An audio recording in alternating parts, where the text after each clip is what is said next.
સર્વ વૈષ્ણવોને જય શ્રી કૃષ્ણ. અગાઉના પાઠમાં આપણે વાત થઈ હતી કે હવે પછી આપણે એક નવો વિષય લઈશું.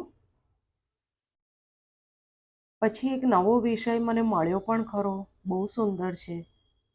પણ મનમાં એમ થતું હતું કે આપણે શ્રીમદ ભાગવત ખાલી વાંચી ગયા પણ એનું મનન નથી થયું, એને આપણે જીવનમાં ઉતાર્યું નથી. તો હવે આપણે પાછું શ્રીમદ ભાગવત ચાલુ કરીએ છીએ, શ્રી ડોંગરે મહારાજનું.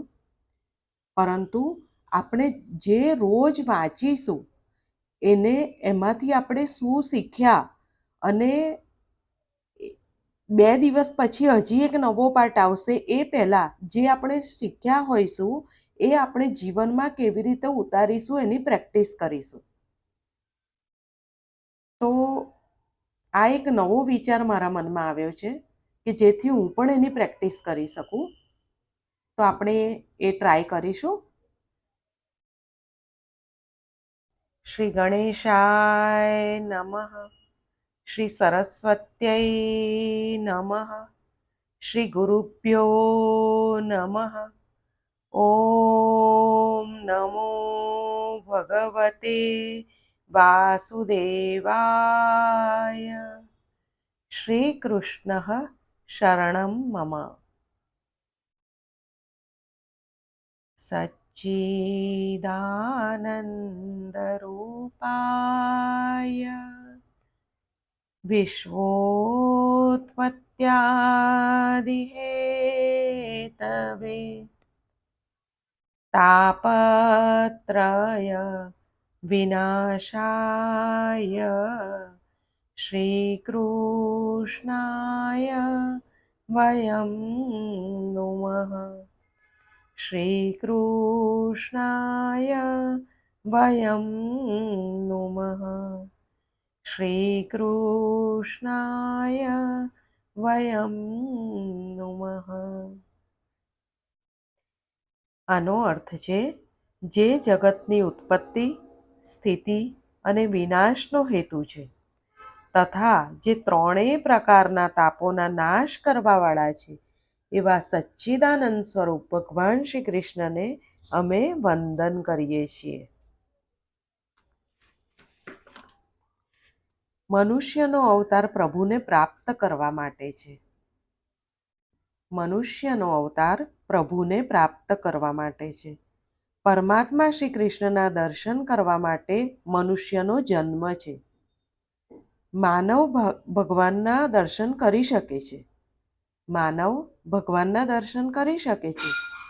પશુને પોતાના સ્વરૂપનું પણ ભાન નથી, તો તે પરમાત્માના દર્શન તો કેવી રીતે કરી શકે? પરમાત્માના દર્શન વિના જીવન સફળ થતું નથી. જે પરમાત્માના દર્શન કરે છે તેનું જીવન સફળ છે. આ જીવ અનેક વર્ષોથી ભોગ ભોગવતો આવ્યો છે.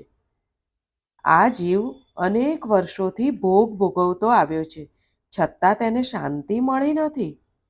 તે શાંતિ ત્યારે મળે કે જ્યારે જીવને પરમાત્માના દર્શન થાય. શ્રી કૃષ્ણ પરમાત્માના દર્શન વિના જીવને પૂર્ણ શાંતિ મળતી નથી. દર્શનના 3 પ્રકારો શાસ્ત્રમાં બતાવ્યા છે. દર્શનના 3 પ્રકારો શાસ્ત્રમાં બતાવ્યા છે. પહેલું, સ્વપ્નમાં પ્રભુની ઝાંખી થાય તે સાધારણ દર્શન છે. બીજું, મંદિર અને મૂર્તિમાં પરમાત્માના દર્શન થાય તે મધ્યમ દર્શન છે. અને ત્રીજું, ઈશ્વરનું અપરોક્ષ દર્શન એ ઉત્તમ દર્શન છે. ઈશ્વરનું અપરોક્ષ દર્શન એ ઉત્તમ દર્શન છે. પરમાત્માનો અપરોક્ષ સાક્ષાત્કાર જ્યારે થાય ત્યારે જીવન સફળ થાય. વેદાંતમાં સાક્ષાત્કારના 2 પ્રકાર બતાડ્યા છે. પહેલું પરોક્ષ જ્ઞાન અને બીજું અપરોક્ષ જ્ઞાન. ઈશ્વર કોઈક ઠેકાણે છે તેમ માને તે પરોક્ષ સાક્ષાત્કાર છે. ફરીથી જોઈએ, પરોક્ષ જ્ઞાન અને અપરોક્ષ જ્ઞાન. હવે અપરોક્ષ સાક્ષાત્કાર જ્યારે થાય ત્યારે જીવન સફળ થાય. તો આપણે એને સમજીશું કે પરોક્ષ એટલે શું? ઈશ્વર કોઈક ઠેકાણે છે એમ માને એ પરોક્ષ સાક્ષાત્કાર છે. પરંતુ ઈશ્વર વિના કાંઈ જ નથી. ઈશ્વર જ બધું છે. હું પણ ઈશ્વરથી અલગ નથી. એ ઈશ્વરનો અપરોક્ષ સાક્ષાત્કાર છે. અને જેને અપરોક્ષ સાક્ષાત્કાર થાય ત્યારે જીવન સફળ થાય. જેને હું પોતે બ્રહ્મ છું એવું જ્ઞાન થાય તેને સાક્ષાત્કાર થયો તેમ કહેવાય. જોનારો ઈશ્વરને જોતો ઈશ્વરમય બને ત્યારે ઈશ્વરનો અપરોક્ષ સાક્ષાત્કાર થાય છે. ઈશ્વરનો સર્વમાં અનુભવ કરતો કરતો ઈશ્વરનો સર્વમાં અનુભવ કરતો કરતો જે એક રૂપ બને છે તે જ ઈશ્વરના પરિપૂર્ણ સ્વરૂપને જાણી શકે છે. અને વેદાંતમાં પણ તેને અપરોક્ષ સાક્ષાત્કાર કહે છે. ઈશ્વર જગતમાં કોઈ ઠેકાણે છે તે જ્ઞાન પણ અપૂર્ણ છે. ઈશ્વર સર્વવ્યાપક છે. તે એક મૂર્તિમાં કે મંદિરમાં રહી શકે નહીં. મંદિરમાં પ્રભુના દર્શન કર્યા પછી જ્ઞાની પુરુષોની જ્યાં જ્યાં દ્રષ્ટિ જાય ત્યાં ભગવદ સ્વરૂપનો અનુભવ કરે છે. મંદિરમાં પરમાત્માના દર્શન કરીને બહાર આવ્યા પછી દરેકમાં પરમાત્માના દર્શન કરો.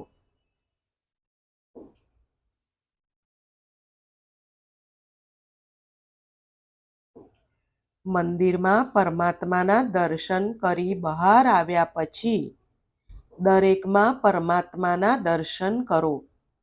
મન જ્યાં જાય ત્યાં ઈશ્વરના દર્શન કરે એ જ ઈશ્વરનું અસાધારણ દર્શન છે. તો આજે આપણે શું વાત જાણી કે મંદિરમાં પરમાત્માના આપણે જ્યારે દર્શન કરીશું ત્યારે બહાર આવ્યા પછી દરેકમાં પરમાત્માના દર્શન કરીશું. જે પરમાત્મા મારામાં છે તે સર્વમાં છે. એ પ્રમાણે સારું જગત જેને બ્રહ્મરૂપ દેખાય તે જ્ઞાની છે. સર્વમાં પરમાત્માનો અનુભવ કરતા તેને પોતાના સ્વરૂપમાં પણ પરમાત્માનો અનુભવ થાય છે. પરમાત્માના પરોક્ષ દર્શનથી બહુ લાભ નથી, પણ જીવ જ્યારે પરમાત્માના અપરોક્ષ દર્શન કરે ત્યારે તે કૃતાર્થ થાય છે. જ્ઞાની પુરુષને પોતાના સ્વરૂપમાં પણ ભગવાન દેખાય છે. આ જ અદ્વૈત છે. શ્રી કૃષ્ણ લીલા એટલા માટે છે કે આ લીલાઓનું ચિંતન કરીને ગોપીઓ પોતાના સ્વરૂપમાં પરમાત્માનો અનુભવ કરે. લાલી દેખન મેં ગઈ, મેં ભી હો ગઈ લાલ. ગોપીઓને પોતાના સ્વરૂપનું વિસ્મરણ થયું અને બોલે છે કે હું જ કૃષ્ણ છું. મારા કૃષ્ણનો સર્વમાં અનુભવ કરતા ગોપીઓ કૃષ્ણમય બની છે. જેને પોતાની અંદર પરમાત્માના દર્શન થાય તે જીવ ઈશ્વરમાં મળી જાય છે. જેને પોતાની અંદર પરમાત્માના દર્શન થાય તે જીવ ઈશ્વરમાં મળી જાય છે. પોતાની અંદર જેને પરમાત્મા દેખાય તે પછી ઈશ્વરથી જુદો રહી શકતો નથી. તે ઈશ્વરમાં મળી જાય છે. આ જ ભાગવતનું ફળ છે. પોતાની અંદર પરમાત્માના દર્શન કરવા એ ભાગવતનું ફળ છે. જ્યારે ઉદ્ધવે ગોપીઓને કહ્યું કે શ્રી કૃષ્ણ મથુરામાં આનંદથી બિરાજે છે ત્યારે ગોપીઓએ ઉદ્ધવને ઠપકો આપ્યો છે. ઉદ્ધવ, સર્વવ્યાપક શ્રી કૃષ્ણને તું કેવળ મથુરામાં રાખે છે? વ્યાપકનો કોઈ ઠેકાણે અભાવ થઈ શકતો નથી. તમે પણ જ્યાં જાઓ ત્યાં પરમાત્માનો અનુભવ કરો. તમે પણ જ્યાં જાઓ ત્યાં પરમાત્માનો અનુભવ કરો.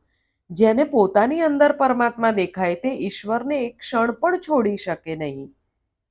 ઘડામાંના ઘટકાશમાંથી જેમ પોલાણ બહાર નીકળી શકતું નથી તેમ તેવા જ્ઞાનીને પરમાત્મા પણ છોડી શકતા નથી.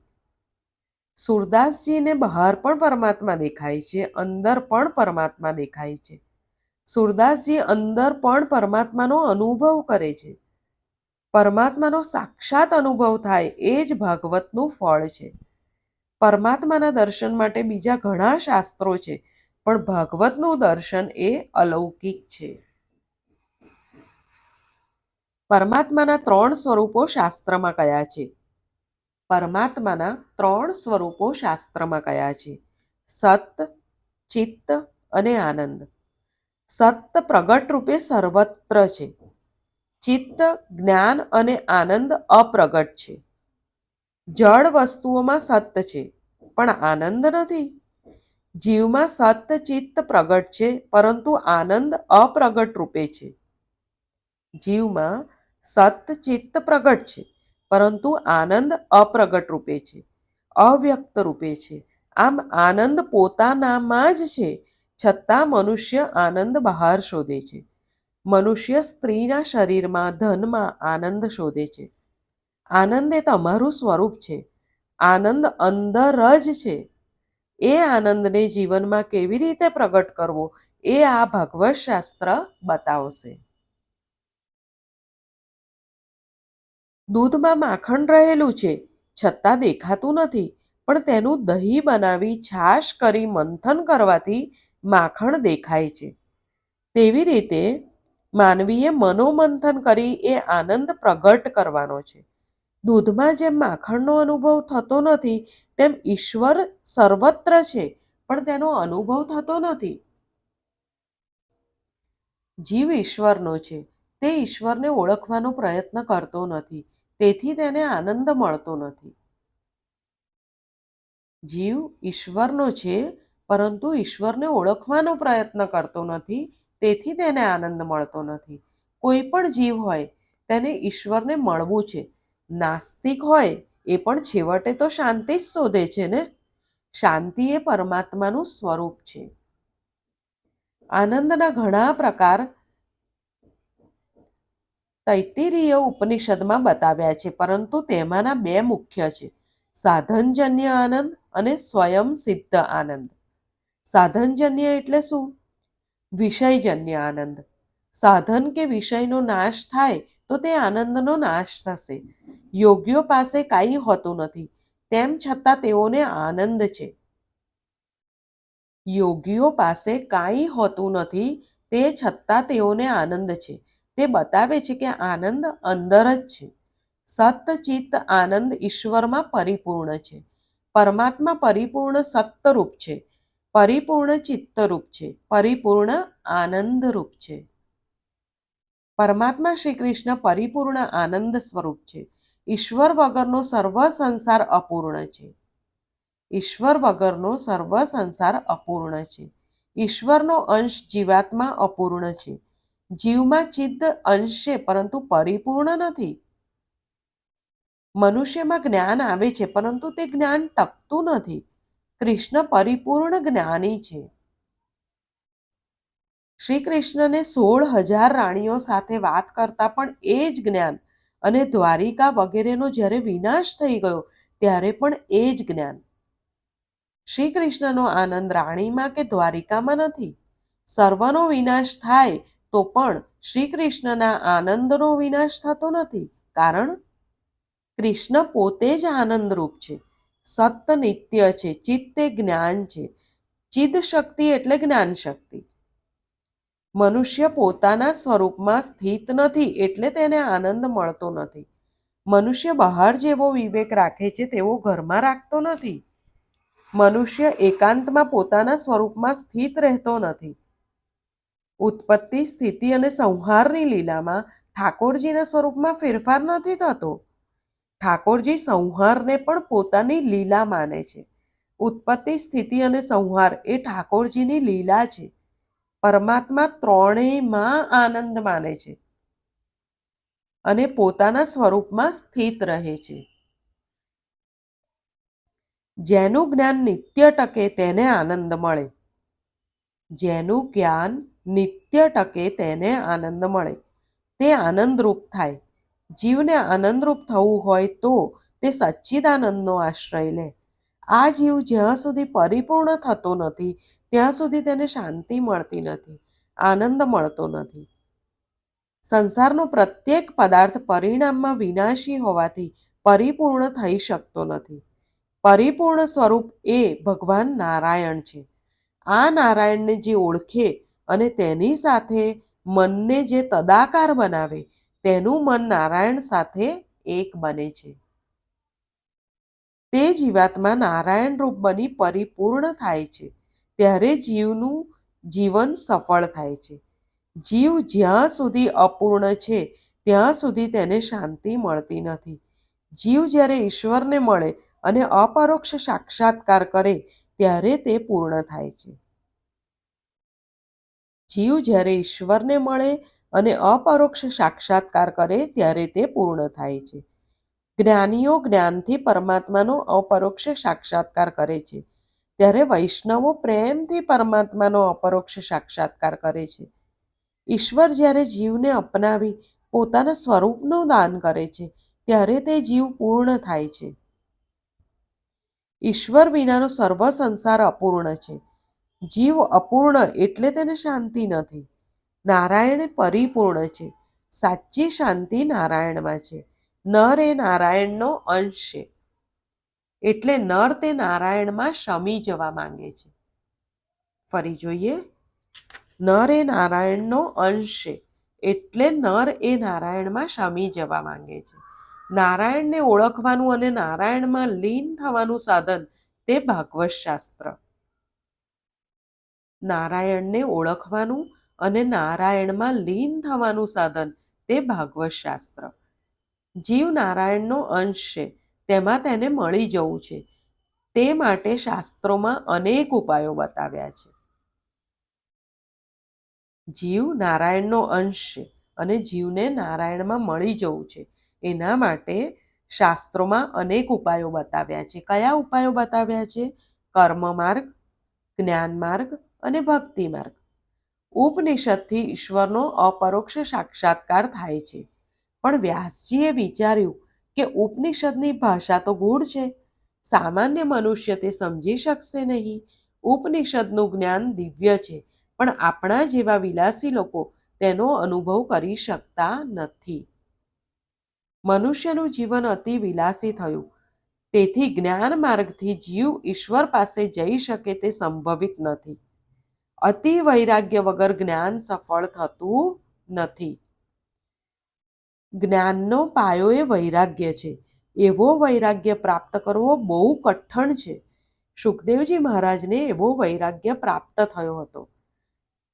તેમણે જન્મતા જ વન તરફ પ્રયાણ કર્યું અને પિતાને કહ્યું કે તમે પિતા નથી અને હું પુત્ર નથી. વેદ આ પ્રમાણે ત્યાગ કરવાનું કહે છે. શાસ્ત્ર સર્વ છોડવાનું કહે છે. શું છોડવાનું? કામ છોડો, ક્રોધ છોડો. પરંતુ મનુષ્ય કંઈ છોડી શકતો નથી. જે પાન સોપારી છોડી શકતો નથી, તે કામ, ક્રોધ, લોભ કેવી રીતે છોડશે? તે ઘર કેવી રીતે છોડશે? મનુષ્યને કાંઈ છોડવું નથી. એ કાંઈ છોડી શકતો નથી. અને વેદાંત તો કહે છે કે બધું છોડીને સર્વસ્વનો ત્યાગ કરીને ઈશ્વર પાછળ પડો. સર્વનો ત્યાગ કરવો એ સાધારણ મનુષ્ય માટે સુલભ નથી. આજે આપણે અહીંયા સુધી રાખીશું. હવે આજે આપણે શેની પ્રેક્ટિસ કરવાની છે 2 દિવસ એ આપણે ફરીથી જોઈ લઈએ. અગાઉ આપણે જોયું કે સાક્ષાત્કારના 2 પ્રકાર છે, પરોક્ષ સાક્ષાત્કાર અને અપરોક્ષ. હવે પરોક્ષ સાક્ષાત્કાર એટલે શું? કે ઈશ્વર કોઈ ઠેકાણે છે તેમ માનીએ તે પરોક્ષ જ્ઞાન. પરંતુ ઈશ્વર વિના કાંઈ જ નથી. ઈશ્વર બધું જ છે. હું પણ ઈશ્વરથી અલગ નથી. એ ઈશ્વરનો અપરોક્ષ સાક્ષાત્કાર છે. તો આપણે હવે શેની પ્રેક્ટિસ કરીશું?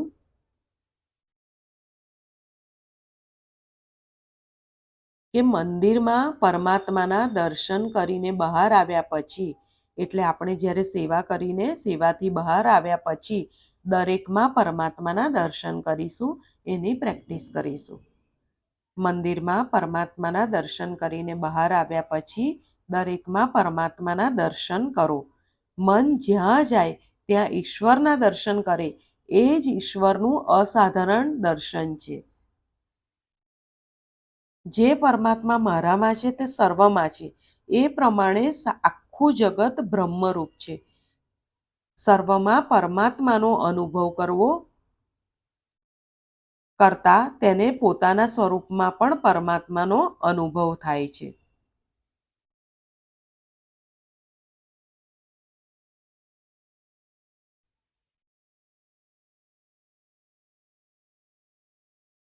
તો મંદિરમાં પરમાત્માના દર્શન કરીને આવ્યા પછી આપણે દરેકમાં પરમાત્માના દર્શન કરવાની આદત કરીશું. આજે અહીંયા સુધી રાખીએ. ફરી જલ્દી મળીએ. સૌને જય શ્રી કૃષ્ણ.